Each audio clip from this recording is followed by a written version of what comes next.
and welcome to Crafts and Crime. I'm Amy. I'm Elaine. And as always, we got a craft and a crime. Woohoo! So, we've been working hard. I know I did today because I didn't have anything ready. Oh my gosh. I only had I did my research and stuff, and then I was just like, hey, I'm just going to be reading off my notebook. Yeah, paper notebook, yeah. Hard copy. Yeah. Yeah, it's been a bit of a week because your mom left on Saturday morning, and the cat super early. Yeah, and the cat got fixed. Yeah. Well, I shouldn't say fixed. It's neutered. Yeah. So, and he did good. It's like nothing happened. Yeah. No. Oh my God. Like nothing happened at all. Yeah. It's the opposite of trying to keep him calm enough that like his pain medication does it though.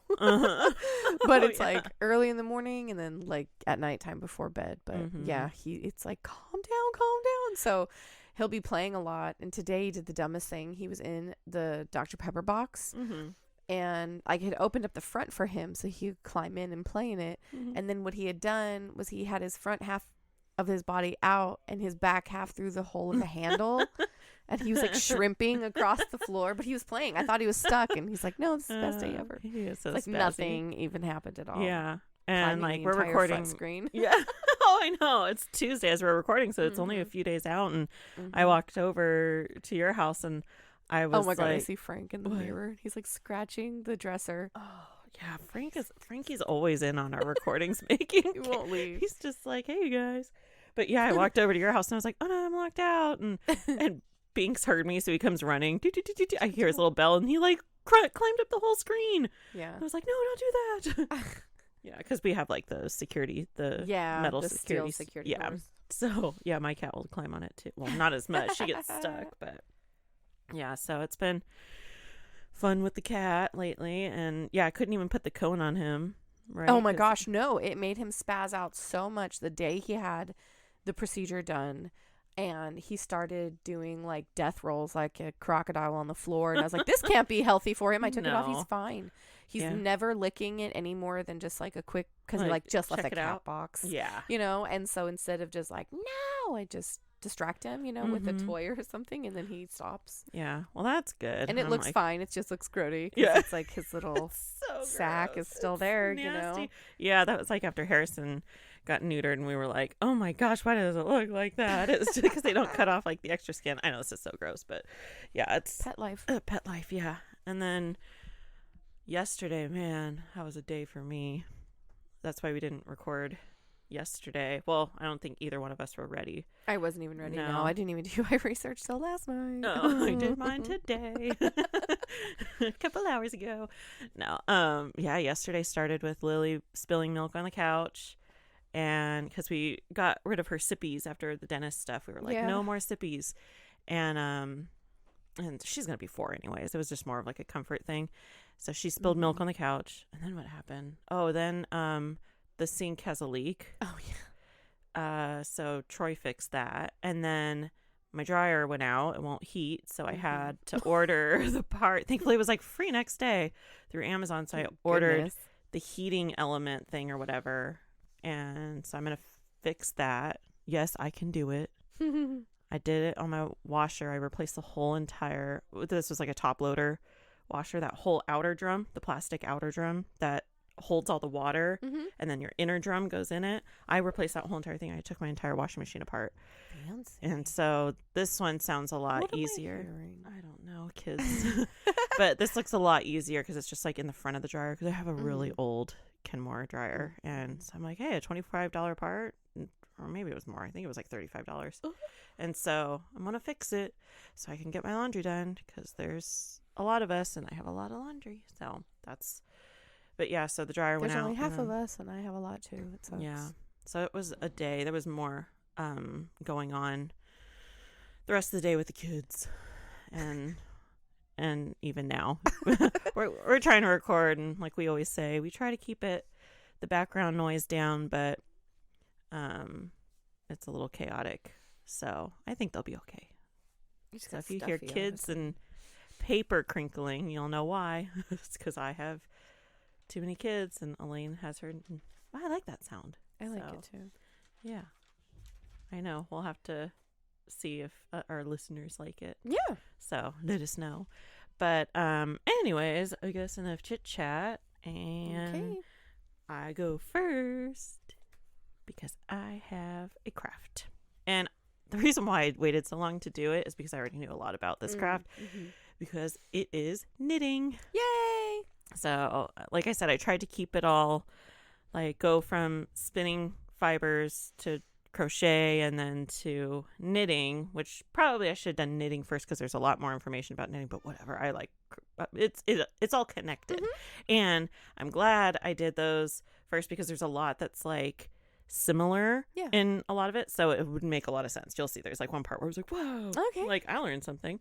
Okay, so knitting dates back all the way to the 11th century, and the oldest knitted item found was socks in Egypt, and the detail and color work and like pattern is like a clear indicator like knitting was probably around longer than when they dated those socks back. They're really pretty. They're like blue and like tan or whatever. And so, but before knitting, there was a technique called nail binding, and it's a technique where they would like loop and knot the yarn with like just a single needle, kind of similar to crochet. And this technique is often associated with the Vikings, and archaeologists have found nail binding pieces in different areas of the world in different time periods. So pieces found date back to 10,000 years ago in Israel, 7,750 BCE in Germany, and the 5th or 6th century CE in Egypt, and the 9th or 10th century CE in Norway. So kind of like all different time periods in different areas. And another form of knitting that was done before knitting that we know it today was called finger knitting, and it's literally as it sounds. It's you don't need any needles, you just use your fingers. So it's knitting that's just done by hand. Don't people do that with that big giant chunky yarn and make like those things look like they just turn into a big mat? Yeah, I know. Pretty much a rug. It's like huge, but it's like you just make the loop and then you use your fingers to like loop it through. Yeah. So so hand knitting was done even back then. So knitting was spread to other countries such as Europe, and the first knitted items were made by Muslim knitters employed by the Spanish Christian royal families. And their knitted items can be seen in a royal monastery in Spain.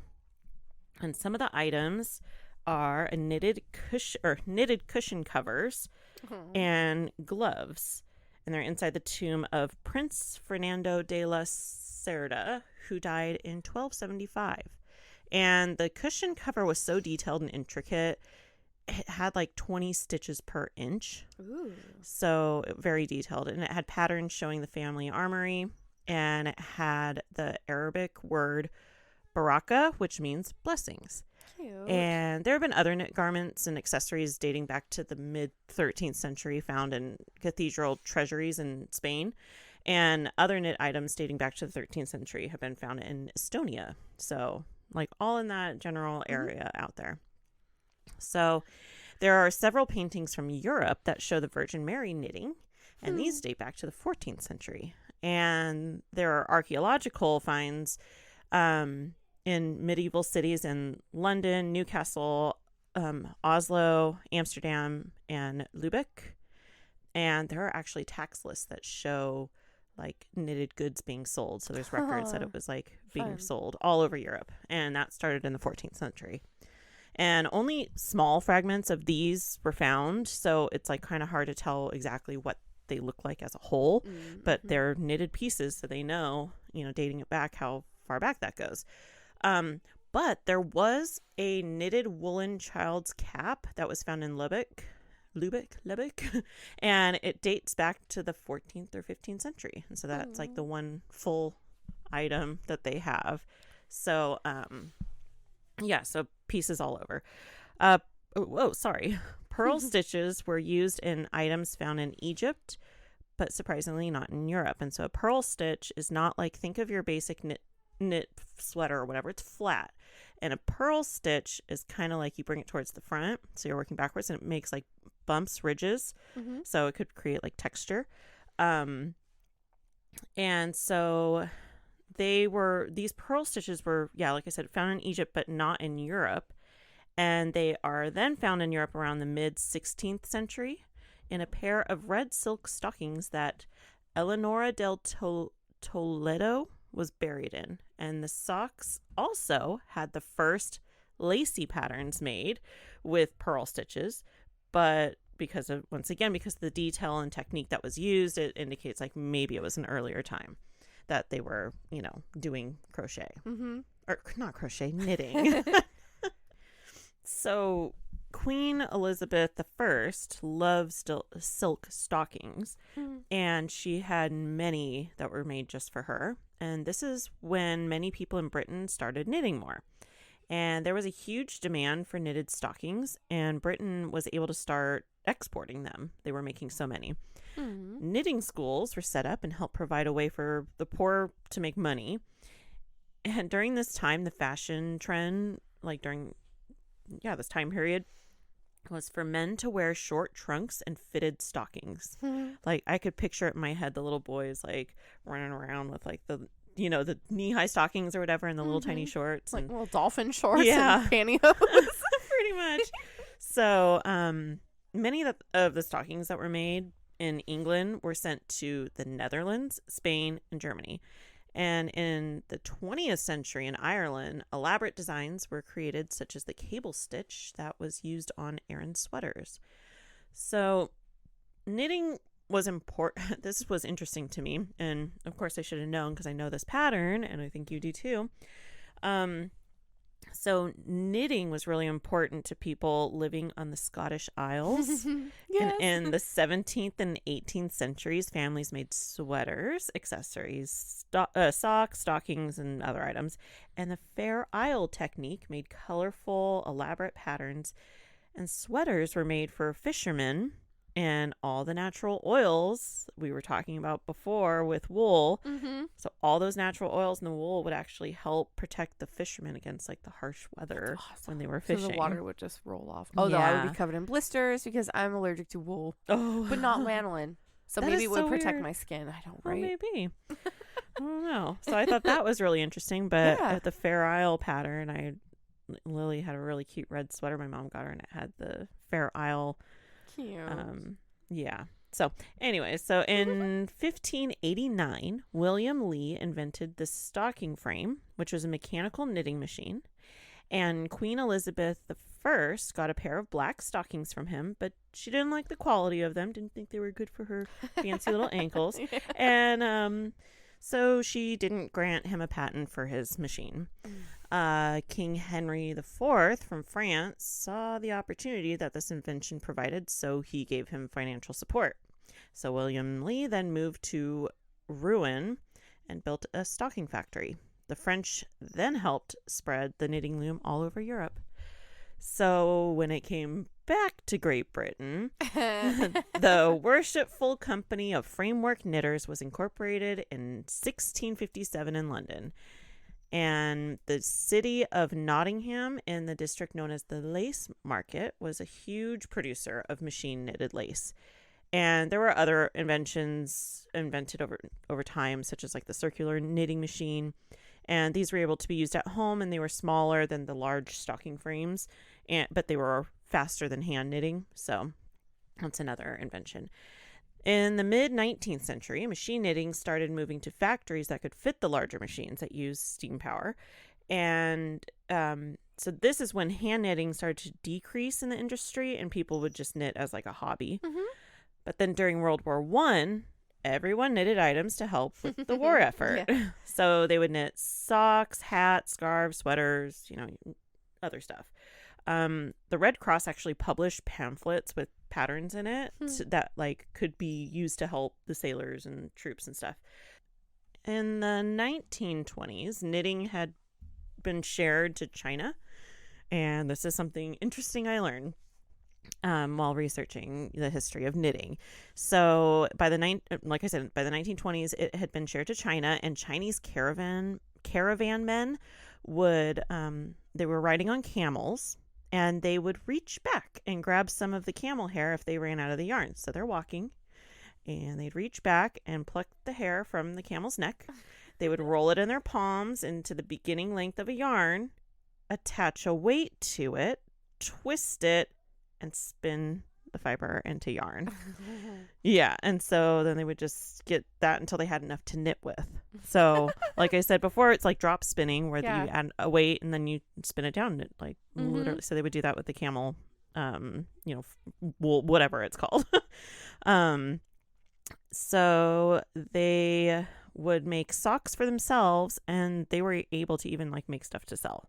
So anyways, that's what I learned. I thought it was interesting. That is. Because it was new to me. It was like two crafts put together, because obviously in order to get yarn, you need to spin. Yeah. So, but they would spin it themselves and then knit it right off the camel's neck.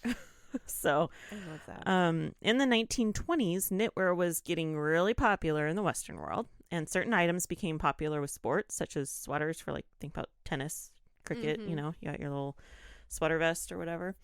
Fair Isle knitting was popular with golf after the Prince of Wales wore a Fair Isle sweater when he played golf. And knitting made it into high fashion thanks to Coco Chanel and Vogue magazine.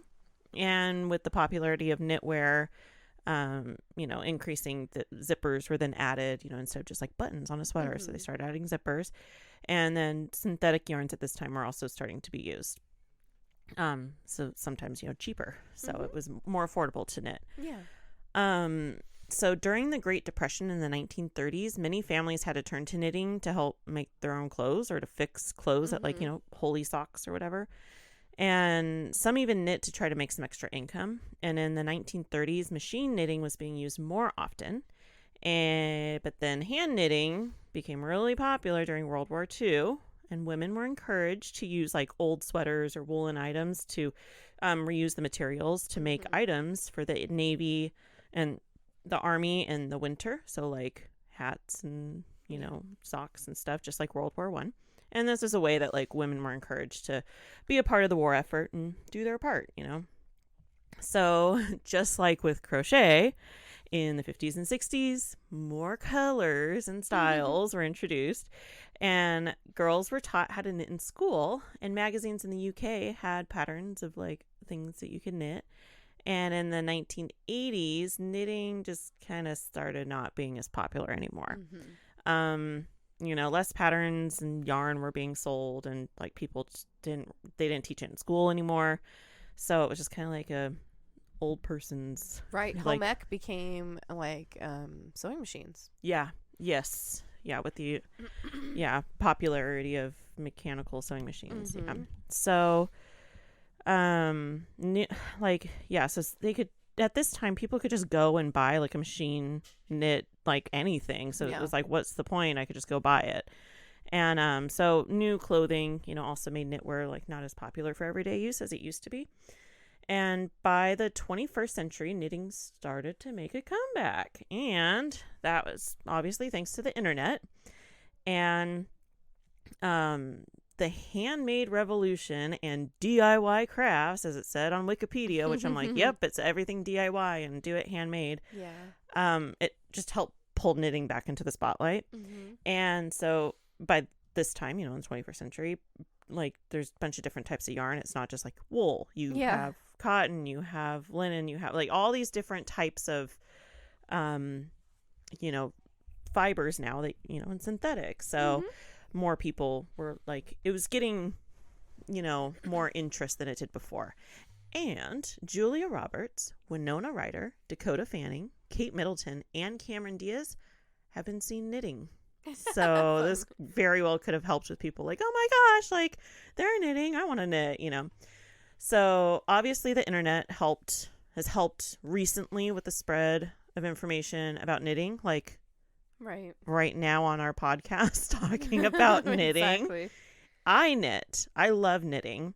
I think I talked about it on crochet, the knitted knockers. I was knitting those.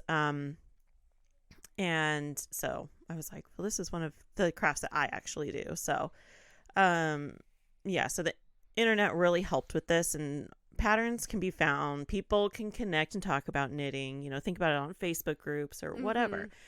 And YouTube videos can literally teach you how to knit. And that's kind of when I get stuck on a stitch or something, I'll just pull up a YouTube video. And I'm like, oh, okay, that makes sense. Because sometimes reading the instructions, for me, as I've told you before, I'm a visual learner. And so just show me how to do it and I could figure it out. Like with the dryer, I'm like literally just going to watch a YouTube video. And I'm like, oh, I got it. That's how I fixed my washer because I watched a YouTube video. So same thing with knitting. And if anybody wants to learn how to knit, like just go to YouTube. So this was interesting. So on January 14th, 2006, a knit blogger named Stephanie Pearl McPhee, challenged knitters to participate in the 2006 Knitting Olympics.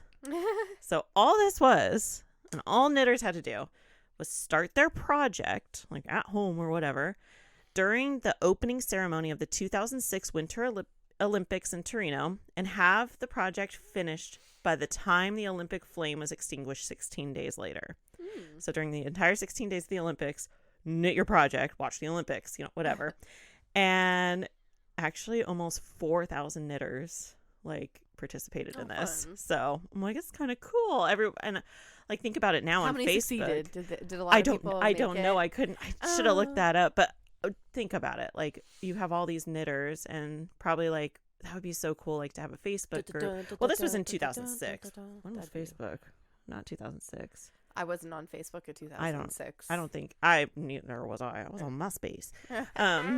So yeah, but think about it now, a Facebook group of people kind of like that lady Tina I was telling you about. She did a crochet along and she would release part of the pattern each week, and so everyone's working on the pattern together, and she would release a YouTube video so you could follow along with her. And that's how I learned how to do mosaic crochet. But I'm like, think about all these knitters. That would be so cool of get on a Facebook group and what are you working on, and this is my project. And so I was I thought that was kind of fun. So in May 2007, Cassidy and Jessica Forbes founded Ravelry. Oh my gosh, I totally know what that is. Yeah, even though I can't do those crafts. Yeah. But I know it. So it's basically a social networking site for knitters and crocheters, and it has a bunch of patterns, and you can connect and talk to people. And that's where I connected Tina's patterns on when I did my crochet episode. I get all of her patterns from Ravelry, and it's really cool for people like myself who do a lot of crochet and knitting. It's like a library, so you buy your projects. There are some free stuff, there's free patterns on there, simple patterns that I've gotten, but you buy a pattern for $5 or whatever, and it saves it in your library. And so it's just not like Pinterest where you go in and I want to do this, but it's it saves all your patterns that you bought. And so you could find creators and so I have a Ravelry account. I don't publish patterns, but I've bought a lot. So Crystal does too for some stuff she has made. I think that's majority of where people share patterns because I think it is one of the largest databases for patterns. You can buy patterns on Etsy too, but I think it started for knitting and crocheting patterns, and it's just blown up into what it is now. So anyways, that was all I could find on knitting. It was a lot of information, so I didn't want to make it boring. I left out some stuff, but a lot of it's from Wikipedia, honestly, and a couple other websites that I got extra information from. But yeah, so I just thought it was interesting how spinning and crochet and knitting all kind of came together. And yeah, so that's cute. Yeah. So sorry if you're hearing kids in the background. We are trying our best. Well, I'm trying my best, but it's hard. It is really hard. It's I'm not hard trying because they're no, they're young and rambunctious, and they just had a bunch of they went through that whole 2-pound thing of strawberries. So they're on natural sugar high. So, so I apologize if you can hear my children, to all our listeners. So anyways. I have one little thing about knitting. Oh, you do? Because I don't. I have tried. I can crochet a chain but my tension is terrible. And then you tried to teach me to just do the next bit. And I'm like, it's not for me. Yeah. It is not my thing. I have a bunch of them and those two are not it. Like I embroider. I don't know if I can cross stitch because I haven't tried since I got glasses.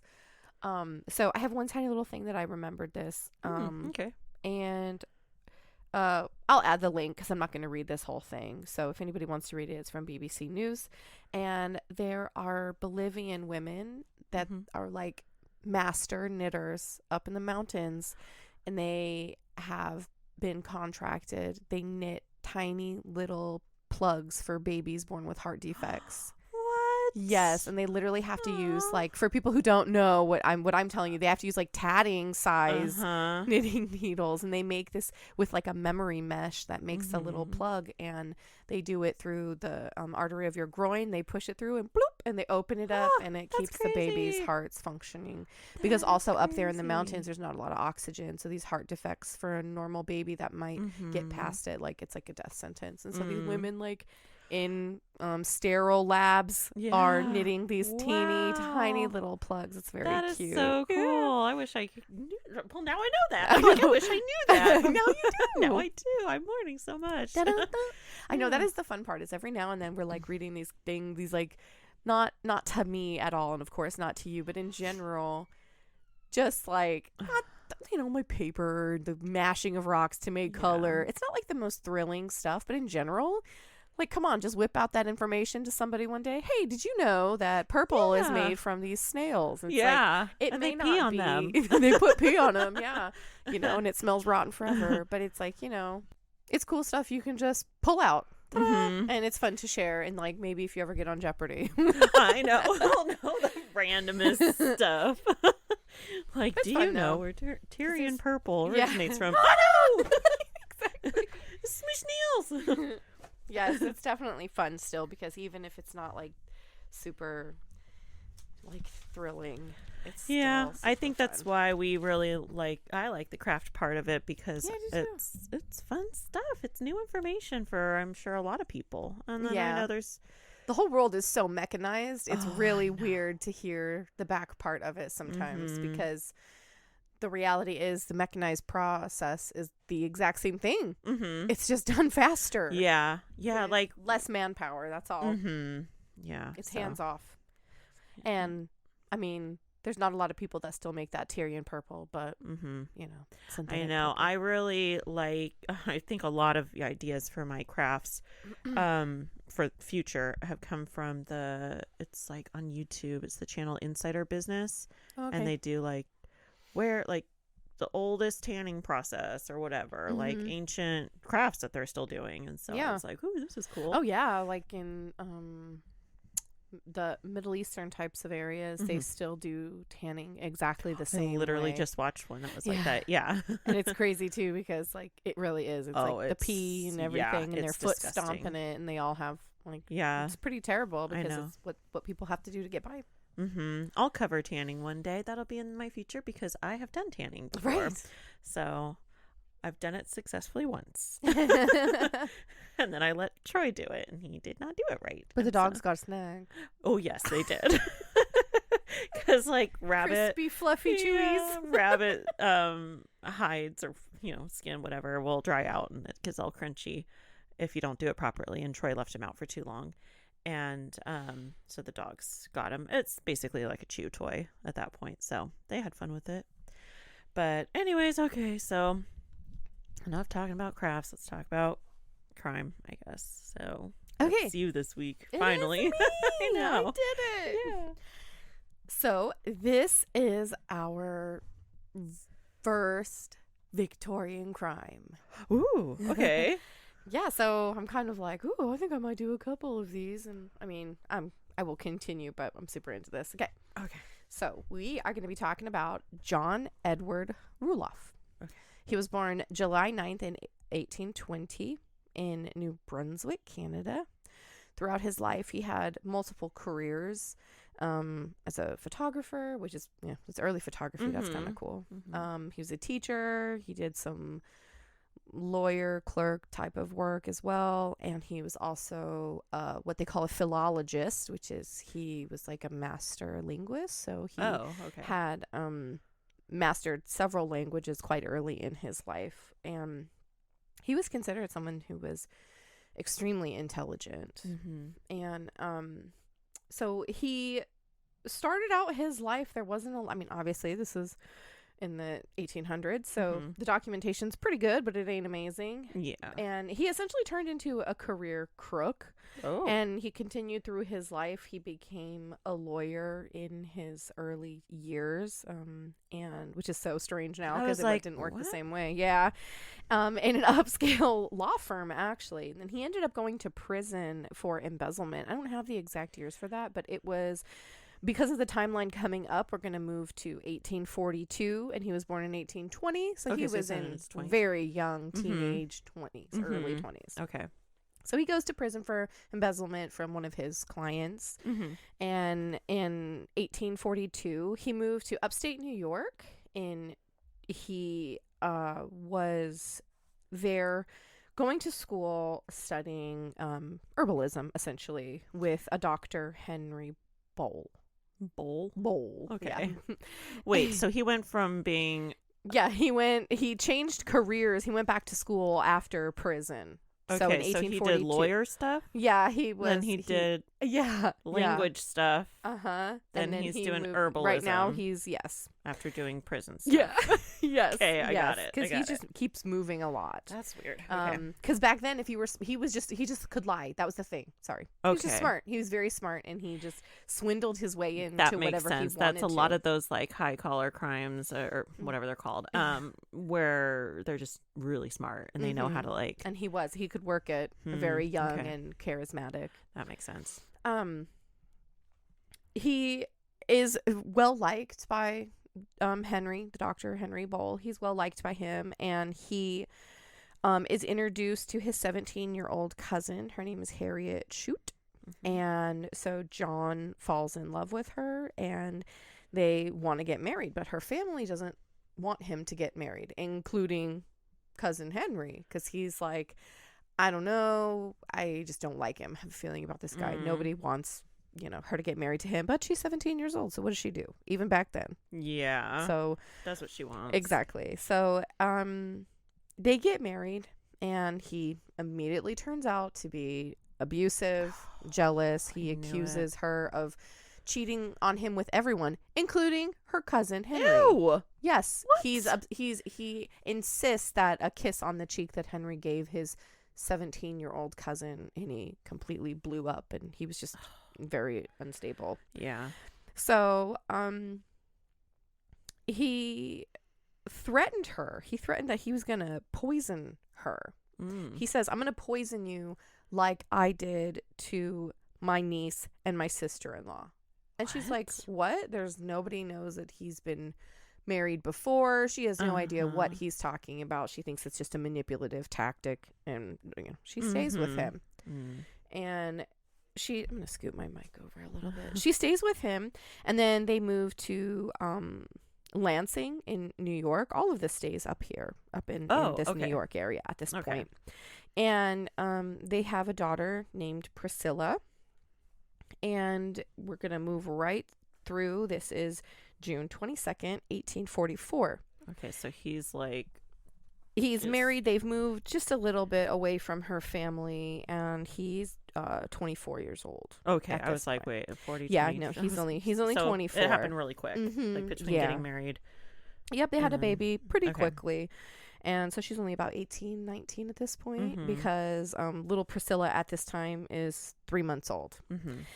So they have a fight because he wants to move to Ohio to take her further away from her family, as abusive people do. Isolate them. And she does not want to do this. She wants to stay because they were already having problems. Now she has a baby. She wants to be near her family, like you do when you're a brand new mom and she's young, and he sucks. So she doesn't want to leave her family. So they get into this really big fight, and he picks up a pestle from the table and which is a bowl that you use to grind stuff down. So the pestle is the bottom and the mortar is like the grinding bit. And so he picks up this pestle and he cracks it against her head and it kills her immediately. Oh my gosh. Now, and I have a mortar and pestle, and I know that thing's solid. Heavy. It's like solid stone. It's crazy. So he kills her, and at this point he wants to kill himself, but he decides that he's not going to.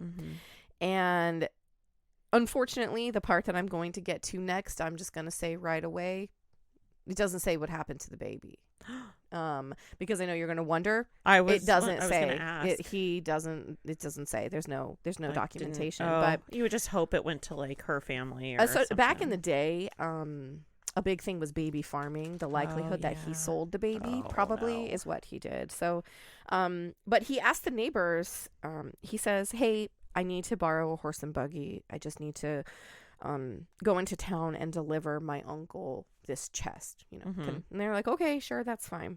So the neighbors watch him take a bag and toss it in, and he says, I'm sorry, he had told them where his uncle was. So they see him going off in this direction that's not the right direction. It's in the direction towards Cayuga Lake, which is completely on the opposite direction. So they're like, okay, this is weird. When he comes back the following evening, he wasn't even gone long enough. The chest is still in the wagon, but the bag is gone. So supposedly he was supposed to be delivering this chest. Wait, it was his chest, right? Yes, that he was supposed to be taking to his uncle. Right? Like, how can you be so smart? Really? Yeah. Really? But obviously he's not mentally well. And unless he then told them like, oh no, I just needed to take him what was in it. Yeah, the bag. I don't know. But still, that's weird. Yeah. So now he tells the neighbors, oh, the family, we're going out of town. We're going to be gone for, weeks. We're going away. And so when they leave, the neighbors are kind of nosy and they peek and the house is a mess. Like the house looks wrong, Yeah, it just doesn't look right. And not like how a wife would have left it with, exactly right before leaving. There's no way. Yeah. So the town is talking now, and there's rumors going around that they think that he killed his wife and his baby. This gets back to her family because they're still in New York. This gets back to her family, and the Shute family asks him what is going on? Where is Harriet and where is Priscilla? Because obviously that's their daughter and their grandchild. Yeah. And he said, oh, she left me. And then with more asking questions, then he says, oh no, actually we all moved to Ohio in the end, but they didn't believe him because her stuff was still in the house. So he wasn't even smart enough. Okay, you moved. Why are all her things still here? Why are their baby things still here?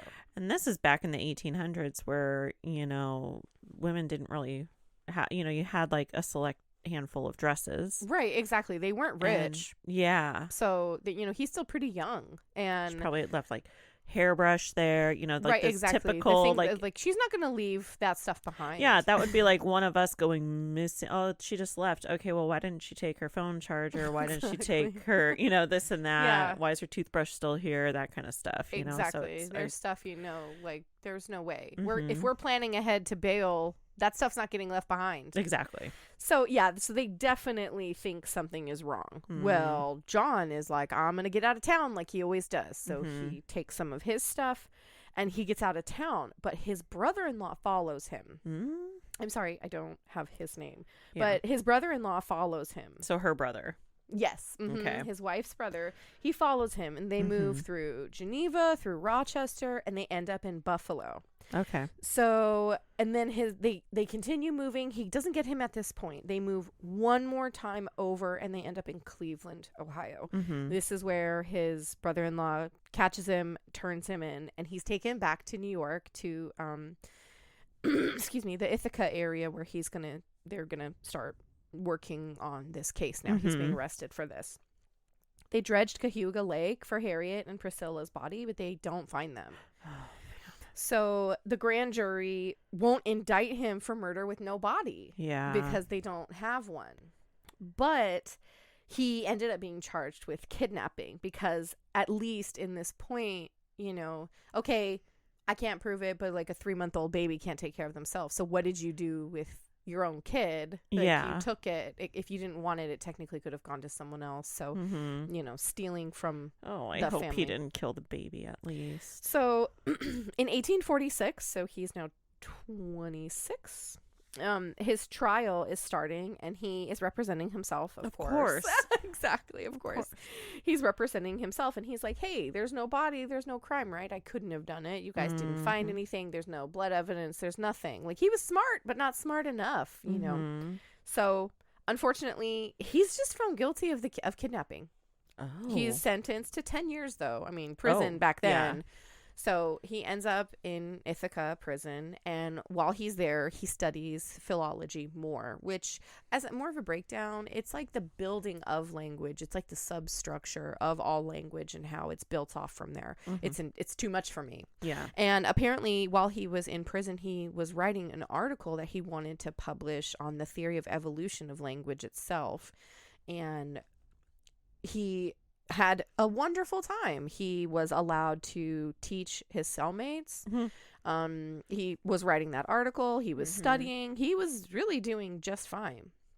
But as all things do, his excitement for his future release, whenever he was, you know, going to get out, he had all these plans. It was cut short because in Tompkins County, they were going to charge him with murder. They were going to try again. His county, they were going to try him again. So he was going to claim double jeopardy, that they weren't going to be allowed to do this. He starts legal proceedings from jail because he's ready. Well, so did they at the first trial try to, or was it like, because if it wasn't officially like, well, we can't charge him with murder, but we're charging him with kidnapping. Yeah. Then it's like, well, you weren't tried for murder. You were tried for kidnapping. Yes. And now they're trying again. For murder. For the murder of his wife and the daughter. So again, we come back. The DA drops the charges for Harriet because the reality is, okay, maybe she just left you. Where's the baby? Yeah. She's only 3 months old. You know, the family would have happily taken her if they obviously expressed that they wanted their daughter and granddaughter to leave. So instead, they drop the charges for Harriet and they charge him with the murder of Priscilla. Because, you know, women can run away, but babies don't. Yeah. You know? So they think this is a pretty decent, like, they can hold on to this. So he's found guilty in 1858. Oh, okay. I was going to say, wouldn't he just argue, like, well, she left and took the baby? Right. So because he was found guilty in 1858, he had been, you know, he had his 10 years. And so then his trial continued for another 2. And he escaped. Of course he did. Yep. He was found guilty and he escaped before his sentencing. They think he had inside help from a friend he made named Albert Jarvis, who was the son of the undersheriff. So, so John tutored. My face, I'm like, John tutored Albert and they became friends. Yep. He tutored him and got him help with his language that he needed. I believe it was Greek and like Latin. And during that time, because he became friends with Albert, he also became friends with Albert's mom, Jane, who thought he was just too nice to have been a murderer. So they think either Albert or Jane helped him escape. Yeah. And Albert's going to become his partner in crime here really soon. So he's not a good dude either. He wasn't just helping out a buddy. He was just a scumbag too. Okay. That makes more sense. So through John's escape, he started to go west. And he, from what it says, he lived off the land, eating berries and bark and eating farm food. But during that time, he ended up losing 2 of his toes to frostbite. And so he dealt with that kind of thing while he was, not like he deserves better, but he was dealing with that. Yeah. And he managed to end up not going very westward, interestingly enough, from New York. He ended up in Pennsylvania. And he made connections again because he was smart. He could mingle. He was capable. So he ended up making connections at Jefferson College. So he thinks he was offered a teaching job. What? Right. He was offered an escaped convict. Right. That's crazy. And see how easy it was back then. Right. He just moved states, a few states down, and ta-da. Yep. So he was about to be a teacher, and then, you know, good old Al, his good pal, Albert, writes him a letter, and he says, hey, Mom and I are super duper broke, and we need money from you, and if you don't give us money, I'm going to tell. Oh. Good old Did he friends, have money? Right? No, but he was a crook, so he knew he'd figure it out. Yeah. Yep. So John breaks into a jewelry store, and he gets caught. So he gets sent back to prison again. And I wonder if Al felt for trying to steal jewelry, right? But are they making the connection? So this is the same person? Okay. Yes. Oh, they do. Okay. He managed to get out of those charges again. All the charges. For Wait. theft. I don't know how. For murder it's too? Old, including the murder. What? Because again, they just realized that, like, there's no, what are we doing? We're trying again, but there's still no body. And so at that point, the jurors are like, the baby's gone and she's gone. So she could have just left with the baby. He was already found guilty. He just hadn't been sentenced. And they're just like, oh, forget it. I think it was just like, I know. I have no idea. If I figure out more, I will update. I know that's the hard thing with the older cases because there's limited information and a lot of it's like, you know, you don't know for sure. Is that true or not? Like, and then conflicting sources, you know, like conflicting information. I know we've ran into that a lot. Yeah. So I can imagine with the older case like this, it's hard. It was very really weird. Like not a lot yeah. And it's kind of a shame. But even at this point, I'm still like, people are still trying. They're still mad. The family's still really upset. Oh, yeah, I would be too. So, he moves now, John. He moves to New York City. Okay. New York City. That's all I think. It was a dang salsa commercial. Just keeps coming in my brain. Oops. And Albert and him just steal as much as they can, as often as they can from anybody. So that's how they make their living, just pickpocketing, stealing whatever so they can sell it. They don't have any limit. It doesn't matter. They'd steal from little kids. It didn't matter to them. In 1861, John goes to prison for 2 years again, and he meets a man for stealing. It's the theft. It's the same thing.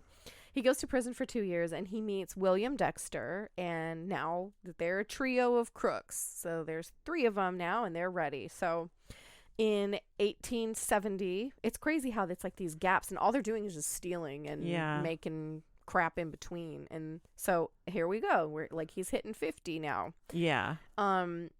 They are going to cross it's crazy. The Cayuga River is just like the center point of this story the whole time. So they're going to cross the river to get to a dry goods store. And John, being the person that he is, doesn't want to get his nice shoes dirty. So he leaves them on the shoreline because they figure and he gets shittier shoes on. Then they catch a ferry boat and they go across and they go to this dry goods store, and they run in with burning chloroform rags, hoping that that's going to gas out the 2 employees that are upstairs sleeping. Their names are Frederick Merrick and Gilbert Burroughs. Well, it doesn't work because Albert is dumb and he tripped and made a bunch of loud noises. And so Frederick Merrick comes downstairs. He has a gun. He's going to shoot him, but his gun lodges. And so he freaks out. And so he just starts throwing chairs at him, hoping that it's going to block him off, you know, because there's these fumes in the air that are also as well. Yeah. So he throws a chair. John panics and he is taken off. And with Albert as well. So William is the one, he gets grabbed by Frederick and Gilbert, and they're beating William to hell, you know. Albert and John see this. They run back. They grab him, and they fire a warning shot. But Frederick and Gilbert don't stop their attack on William. They fire another warning shot, and they still don't stop. Wow. And so John shot Frederick Merrick, and it killed him instantly. Oh, no. So they run from the store, but they've missed that boat, that ferry across the river. To get back? Yes. So they all decide to swim across. They all decide to swim across, and they're going, but the current is super duper strong, and Albert and William go under and they drown. So it's just John. He gets to the other side of the river and his shoes are there. And my brain is going, now, did he really drown or was he just tired of their dead weight? Because why did he plan the shoes? It's just very weird. Like, he went into this crime barefoot. They had taken a boat across. Why would you leave your shoes? Because I still think that, because, like, did they have their shoes on and the shoes? Right? So here's, like, again, like, these lack of details. You're just like, did he kill his two partners? Because I don't know. Because Albert's already threatened him with blackmail. William, and maybe he doesn't know, can I trust him enough? He watched me kill somebody. It's just interesting to me. So here comes the important part of his frostbite. He left 2 very distinct mud footprints with 2 toes missing from the frostbite. So the police were able to find that when sorry, I had to go back. Toes it was? I think it was his, like, 2 big toes. I swear it was really, I'm like, that would be pretty distinct. It was instead really of distinct. like your pinky like toe, a you wouldn't be able to tell, right? So, so Gilbert, he tells the police, he's the one that lived. He tells the police these guys broke in, tells the whole story, and so as they're searching the area, they find the footprints. They find these footprints, you know. So, the police start rounding up suspects, and John looks kind of familiar. He gets brought in, and this idiot refuses to give the police his name. That doesn't look suspicious, right? Because he has so many crimes tied to him. I mean, it would take time, but you know, they only went across the river. He's still in the same state. I don't think it's gonna be that hard. They probably have his shit up everywhere. Seriously. So someone's gonna recognize him, right? So in the moment that it takes the police kind of him and Han about what they're gonna do, John manages to escape. And he runs in a farm to a farm, and he's hiding out in their outhouse. Ew. Oh, that's so gross. So he's hiding there. It didn't work. He tried to use different aliases that he had, and here's like some callousness, which makes me.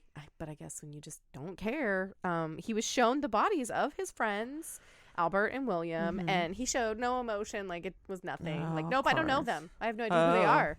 No, like, I don't know them. Yep. So this is crazy. Someone in town, they're just hanging around. They're like, hey, I totally know who that person is. The person that recognizes him was the judge from the first trial for the murder of his wife and daughter. What? So I'm guessing that because of the correlation of, like, this judge is like, oh, he's totally a crap guy, you know, they immediately realize it's him. Gilbert, the shop worker, identifies him. Yes, that's the man that was there. And so in January 1871, this is at this point, he's 50. John is tried for the murder of Frederick Merrick, and he is found guilty on March 3rd, and he is sentenced to be hanged. Oh. Yeah. So, well, yeah, that's very because clear evidence. They had a witness. Exactly. Witnesses, evidence, yeah, like the footprints. Yeah. The toeless I'm really footprints. curious about his toes. I'm like, what if he lost, like, this middle one? Right. And so it looked like maybe Spock toes. Spock toes, I'm like, right? I don't know. I'm like, it's got to be really distinct. Yeah, like, I think so. I think so. I will double check. So interesting. Yeah, the toes, But it's funny because, you know, they had, right. And back then, like, if we'll get back to those, those kinds of crimes, you know, they did fingerprinting. They did quite a bit. And so I just love, like, the muddy footprint, you know. I was like, oh, what? So that's why it's so funny. Like, well, he lost his toes to frostbite. I'm like, there's a point. Yeah. So on death row, he did admit to killing his wife. He admitted to killing Harriet, but he did not say what happened to Priscilla. He never admitted to what happened. I would hope he didn't kill her. Yeah, gave her away or sold her. I think probably the reality is he had very little care for other people anyway in general. But I mean, maybe he had so much guilt for doing that because, you know, maybe he didn't know how to care for a baby. Not that that's okay, but yeah, you made money off babies back then. So the reality is he probably sold it. Is hopefully, that sounds terrible, but yeah. Well, hopefully in the way of, like, that she to a lived and family. she at least got to have a live life. Yeah. And was so little, that's not like there's some crap she's going to remember. Yeah. So on May 18th, 1871, I mean, just like 2 months later. Oh, okay. He was, John was hanged. And fun fact, he was the last public hanging in the whole state of New York. What? Yeah. That's crazy. So that was it. That was the last one. And like so many people showed up to watch him get hanged because like to be tried over and over. So here's the thing. Supposedly he told his wife that he maybe killed a niece and his sister-in-law, a possible sister-in-law, Harriet, possibly the baby, and Merrick. Yeah. So 5 people. Wow. 5 people. 3 for sure. Well, maybe not the baby, but yeah. Yeah. Pretty crappy. Yeah, 2 for sure. Did he ever say where her body was? No, they never found it. They never, which is crazy because they found Albert and William's body the very next morning. I'm so sorry. I missed that part. Right at the riverbed. They found him right away, but they did not find Harriet or the baby. Wow. And they tried. I mean, they dredged and tried to look, but they never found it. Or nothing. Not an outfit, not anything. Well, if the lake's really big. Well, yeah, I don't know. I guess there's only so many places you could like. Yeah, because I mean, like rivers and lakes, the in and out, it could have just gone to the ocean. Like, all that part. New York is so small technically, and part of it's an island. Like, there's so much water there, and it all is a outlet, correct? Yeah, out to the ocean from right there. So Wow. Sad. Oh, that's sad. So that's that. Wow. That was a lot. That was a lot. That was not what I was expecting. I'm shocked that, I mean, the 1800s were something else. No body, but what was that called? Crazy. Corpus, Corpus delicti. Delicti, yeah. Corpus Which delicti. sounds like a delicious body. I know, but no, it's there doesn't need to be a body. But wow, that's crazy. That's sad. I just hope that the baby lived.